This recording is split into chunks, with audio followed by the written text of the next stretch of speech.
ایک اعلان کرنا تھا، اور اس اعلان کے لیے ہمیں یہ ہدایت دی کہ کچھ اور تفصیلات نہیں بتائی جائیں گی، صرف ایک ہی سلوگن ہوگا کہ ڈاکٹر طاہر القادری کا اہم اعلان، چلو چلو لاہور چلو، ایسے ہی ہے نا قاضی صاحب؟ تو اس میں جو پہلا کیمپ لگا تھا ایمپریس مارکیٹ میں، الحمدللہ کہ اس ناچیز کی کچھ توانائیاں اس میں بھی صرف ہوئی تھیں، اور میں آپ کو بتاتا چلوں کہ جب اس کی اساس ہمیں اس پاکستان عوامی تحریک کا اعلان ہوا لاہور میں، اور اس کی اساس، اس کی بنیاد جو رکھی گئی، وہ جن نکات پہ رکھی گئی وہ ریکارڈ کا حصہ ہیں، اور وہ آج بھی ہمارے پاس ویڈیوز کی شکل میں موجود ہیں، ایک تاریخ کا حصہ ہے، ایک تاریخی دستاویز ہے وہ۔ اور پاکستان عوامی تحریک کی جو بنیاد رکھی گئی وہ اس فرسودہ نظام کے خاتمے کے لیے رکھی گئی۔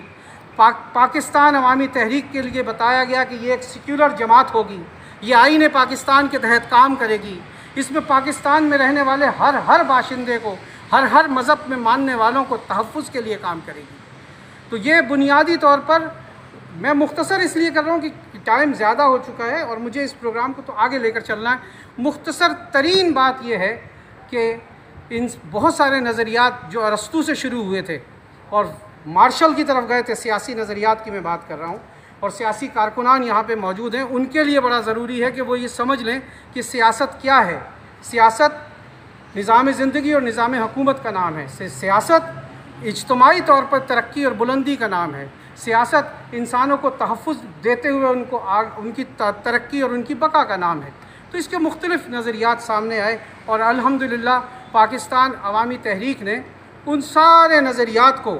اپنے اندر شامل کرتے ہوئے، اور موجودہ نظریہ جو پاکستان کی موجودہ سیاست ہے اس کا نظریہ، جیسے ارسطو نے پیش کیا تھا، جیسے مارشل نے پیش کیا تھا، جیسے ڈیلفی نے پیش کیا تھا، ڈیلفی نے نظریہ ضرورت پیش کیا تھا، مارشل نے جمہوریت کا نظریہ پیش کیا تھا کہ عوام کے لیے، عوام کی حکومت اور عوام کی بقا کے لیے، اور ارسطو نے کہا تھا کہ نظام زندگی اور نظام حکومت کا نام جمہوریت ہے اور اس سیاست ہے، اور اس نے کہا تھا کہ اجتماعی فلاح و بہبود کا کام، مشورے سے چلنے والا کام، وہ سیاست ہے۔ ان سب چیزوں کے بعد ڈاکٹر پروفیسر طاہر القادری صاحب نے جو پاکستان کے اس جمہوری نظام کا پوسٹ مارٹم کیا ہے، اور وہ آپ کے سامنے ایک نظریہ رکھا ہے جو پوری دنیا کے لیے ایک ڈاکومنٹ ہے کہ پاکستان کی موجودہ سیاست جو ہے وہ ایک یوں سمجھے کہ جھنجھنا سیاست ہے، ایک دھوکہ ہے، فریب ہے۔ پاکستان کی موجودہ سیاست اور موجودہ سیاسی نظام، موجودہ جمہوری نظام دھن، دھونس اور دھاندلی پر قائم ہے۔ اس دھن، دھونس اور دھاندلی کے اوپر قائم نظام نے بالکل فرسودہ نظام کو تحفظ دیا ہوا ہے، اور اس طرح دیا ہوا ہے کہ آپ میں سے اور مجھ میں سے کوئی بھی شخص جس کے پاس دولت نہیں ہے وہ الیکشن کا حصہ نہیں بن سکتا، جس کے پاس غنڈے نہیں ہیں وہ الیکشن لڑ نہیں سکتا، اور جس کے پاس دھاندلی کرنے والی بیوروکریسی نہیں ہے وہ اس جمہوری نظام میں، اس جمہوری عمل میں کوئی حصہ نہیں لے سکتا۔ اور ڈاکٹر طاہر القادری صاحب نے یہ بھی کہا تھا کہ یہ وہ جمہوری نظام ہے کہ جس کے اندر 100 سال بھی آپ الیکشن لڑتے رہیں تو جیتنے والا بھی روئے گا اور ہارنے والا بھی روئے گا۔ 249 میں جیتنے والے بھی رو رہے ہیں اور ہارنے والے بھی رو رہے ہیں۔ یہ چھوٹی سی مختصر سی تعریف میں بتانا چاہ رہا ہوں کہ پاکستان عوامی تحریک کیا ہے، جو ہم نے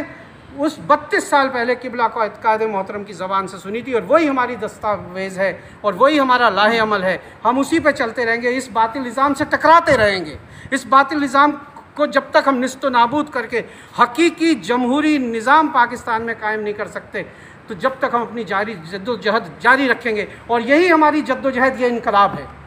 یہ شعور جو آپ یہاں بیٹھے ہیں یہ انقلاب ہے۔ تو اس لیے آج سے ہمارا کام صرف یہی ہے، 32 سال بعد جب ہم اس ٹائم نعرے لگاتے تھے کہ جوانیاں لٹائیں گے، انقلاب لائیں گے، ہاں ہم اپنی جوانی لٹا رہے ہیں، ہماری جتنی بھی استطاعت ہے ہم لٹا رہے ہیں، ہماری حیثیت چاہے مالی جتنی ہو، چاہے جسمانی جتنی ہو، چاہے ذہنی اور فکری جتنی بھی ہو، ہم اس تحریک کے ساتھ، اس قائد محترم کے ساتھ، اس قائد انقلاب کے ساتھ چلتے رہیں گے۔